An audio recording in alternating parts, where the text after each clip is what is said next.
लग्नाचे दागिने म्हणजे श्रीमंत पेशवाई दागिने. नाशिकचे सुप्रसिद्ध सराफ मयूर अलंकार सराफ. ताज्या बातम्यांसाठी नाशिक न्यूजच्या YouTube चॅनलला सबस्क्राईब करा आणि बेल आयकॉनला प्रेस करा. त्र्यंबकेश्वरमध्ये होणाऱ्या सिंहस्थ कुंभमेळ्याच्या पार्श्वभूमीवर आज वाहतूक व्यवस्थेची रंगीत तालीम करण्यात आली आहे आणि याच रंगीत तालमीत कुंभमेळा मंत्री गिरीश महाजन यांनी चक्क सामान्य प्रवाशांसोबत बसने प्रवास केलाय.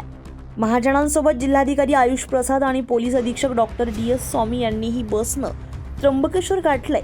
विशेष म्हणजे तिघांनीही सामान्य प्रवाशांप्रमाणे तिकीट काढलं.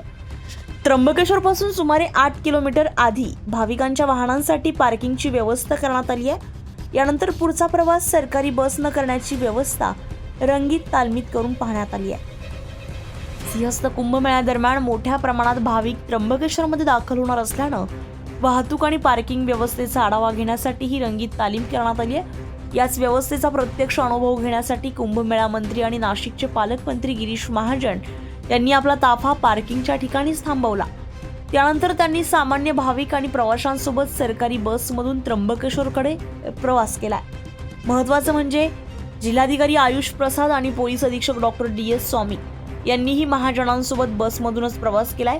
विशेष म्हणजे या प्रवासात मंत्री, जिल्हाधिकारी आणि पोलीस अधीक्षक यांनी कोणताही विशेष प्रोटोकॉल न ठेवता सामान्य प्रवाशांप्रमाणे बसचे तिकीटही काढले.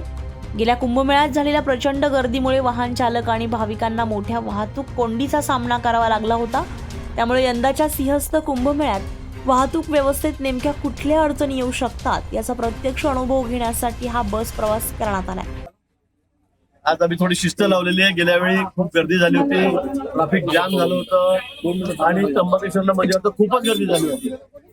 तसे पोलीस अधीक्षकांची व्यवस्था बघितली आणि या वेळेला मात्र मीटिंग घेऊन, बैठक घेऊन जिल्हाधिकारी स्वतः आहेत, SP साहेब या ठिकाणी आहेत आणि आम्ही सर्वांनी ठरवलं की गाड्या पुढे जाऊ द्यायच्या नाही. त्या कुणाची असेल, आमच्या जरी असल्या तरी इथे गाड्या थांबवायच्या, इथून बसमधून प्रवाशांना पाठवायचं आणि म्हणून आम्ही सुद्धा आता गाड्या या ठिकाणी थांबवलेल्या आहेत त्र्यंबकेश्वरच्या अलीकडे आणि सर्व बसने पुढे जात आहोत. ब्रह्मगिरीला आमचा कार्यक्रम आहे, मोठा वृक्षारोपणाचा कार्यक्रम आहे, अतिशय मोठा कार्यक्रम या ठिकाणी आहे. माननीय राजेंद्र सिंगजी या ठिकाणी आलेले आहेत म्हणून आम्ही आता बसने तिकडे निघालेलो आहोत. एकीकडे सिंहस्थ कुंभमेळ्याच्या विकास कामांची पाहणी आणि दुसरीकडे वाहतूक व्यवस्थेची प्रत्यक्ष रंगीत तालीम या माध्यमातून प्रशासन भाविकांसाठीची व्यवस्था अधिक सक्षम करण्याचा प्रयत्न करत आहे. आता आजच्या पाहणीनंतर मंत्री गिरीश महाजन संबंधित अधिकाऱ्यांना कोणत्या सूचना देत आहेत आणि सिंहस्थ कुंभमेळ्याच्या नियोजनात आणखी कोणते बदल कसे केले जात आहेत हे पाहणं आता महत्त्वाचं ठरणार आहे. संजय परमार, नाशिक न्यूज, नाशिक. ताज्या बातम्यांसाठी नाशिक न्यूजच्या YouTube चॅनलला सबस्क्राईब करा आणि बेल आयकॉनला प्रेस करा.